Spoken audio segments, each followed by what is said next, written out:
Tonight we're going to read another one from Disney's Storybook collection. This time we're going to read Alice in Wonderland. Alice in Wonderland. Alice in Wonderland. Ooh, that was a low note. How do you get to Wonderland? All right. One beautiful spring day, a young girl named Alice sat by the river listening to her sister read aloud from a history book. But Alice wasn't really listening. She was playing with her cat, Dinah, and daydreaming. The sun was bright and the air was warm. Soon, Alice began to close her eyes. She no longer heard her sister's voice. Suddenly, a large white rabbit dashed by. Alice jumped up. The rabbit was wearing a waistcoat and a bow tie and was carrying a huge pocket watch. I'm late for a very important date," the white rabbit muttered as he went along.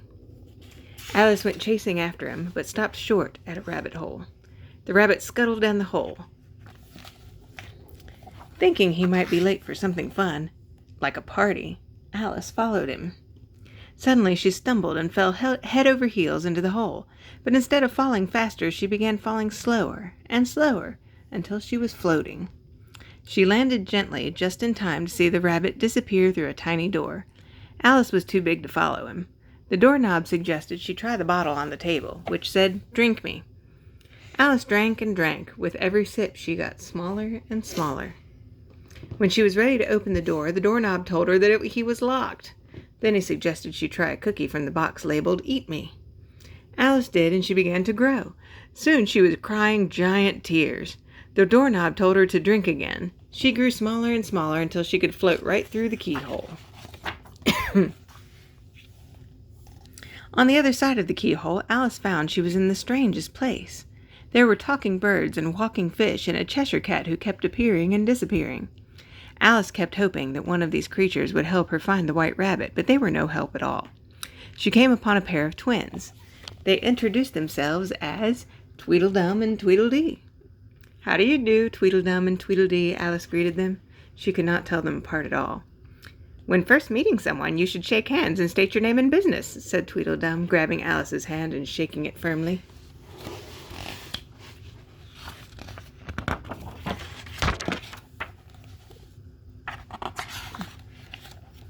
"That's manners," said Tweedledee, grabbing her other hand and giving it a good squeeze. With that, the twins danced Alice around and around, but they were so rough that they flipped her over, knocking her onto her back. Alice was not pleased. "Talk about manners," Alice exclaimed as she picked herself up. "If you must know, my name is Alice, and I'm following the white rabbit. I'm very sorry, but I must go." Despite the twins' protests, Alice went on her way. Soon she came to an unusual garden. Flying about were bread and butterflies and a rocking horse fly. Alice discovered that the flowers of Wonderland could speak. "What kind of flower are you?" a big orchid asked her. "Oh, I'm not any kind of flower," Alice replied. "Why, no fragrance at all," added another flower, sniffing her. Alice did not know what to make of this. "Just as I suspected," a rose cried. "She's nothing but a common weed." The rose turned her back on Alice. "Leave!" shouted the flowers. "We don't want you in our lovely garden." They pointed to the way out. Feeling very upset, Alice was forced to run away. Then, nearby, Alice saw a familiar grin up in a tree. It was the Cheshire cat. She asked if he'd seen the white rabbit.